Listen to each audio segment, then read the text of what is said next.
Welcome to திவிநிதின் YouTuber. இன்றைக்கி என்ன பார்க்க போகிறோன்னா கொத்தமல்லி சட்னி. அதுக்குங்க ஸ்டவ் ஆன் பண்ணி ஒரு பாத்திரம் வச்சுருக்கேன். 2 டீஸ்பூன் எண்ணெய் ஊற்றிருக்கேன். எண்ணெய் நல்லா சூடானதும் 3 டேபிள் ஸ்பூன் உளுந்து சேர்த்துருக்கேன். உளுந்து லைட்டாக கலர் மாறணும், அது வரைக்கும் வறுத்துக்கலாம். கூடவே கொஞ்சமாக பெருங்காயம் சேர்த்துருக்கேன். அது கூட 3 பல் பூண்டு, சின்ன நெல்லிக்காய் சைஸ் புளி சேர்த்துருக்கேன். காரத்துக்கு தகுந்த மாதிரி பச்சை மிளகாய் சேர்த்துருக்கேன். இதெல்லாம் நல்லா வதங்கட்டும். கூடவே ஒரு கொத்து கருவேப்பிலை. இது செய்கிறதுக்கு ஒரு 5 நிமிஷம் போல் டைம் ஆகும், அவ்வளோதான்.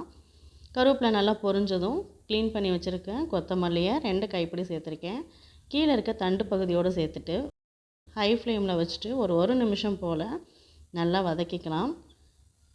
அதுக்கு மேலே வதக்க வேணாம், கலர் சேஞ்ச் ஆகிடும். கலர் சேஞ்ச் ஆகிறதுக்கு முன்னாடி இதை ஆஃப் பண்ணிக்கலாம். அவ்வளோதான், இப்போ ரெடி ஆகிடுச்சு. ஒரு ஜாரில் 1/4 மூடி தேங்காய் எடுத்து ஒரு டைம் பல்ஸில் வச்சு எடுத்துக்கிறேன். இப்போ நம்ம வதக்கி வச்சுருந்த கொத்தமல்லியை இதோடு சேர்த்துக்கலாம். இந்த சட்னி செய்கிறதுக்கு தேவையான அளவெல்லாம் டிஸ்கிரிப்ஷனில் இருக்குது, செக் பண்ணிக்கோங்க.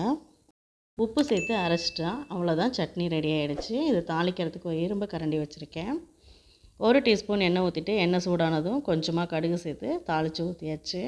அவ்வளோதாங்க. இது சாப்பாட்டோடு சாப்பிட்றதுக்கு ரொம்பவே நல்லாயிருக்கும். இட்லி தோசையோடு சாப்பிட்றதுக்கு நல்லாயிருக்கும். ட்ரை பண்ணி பாருங்கள். இந்த வீடியோ உங்களுக்கு பிடிச்சிருந்ததுன்னா லைக் பண்ணுங்கள், ஷேர் பண்ணுங்கள். சென்டரில் இருக்க லோகோ டச் பண்ணி நம்ம சேனலை சப்ஸ்கிரைப் பண்ணிக்கோங்க. தேங்க்ஸ் ஃபார் வாட்சிங்.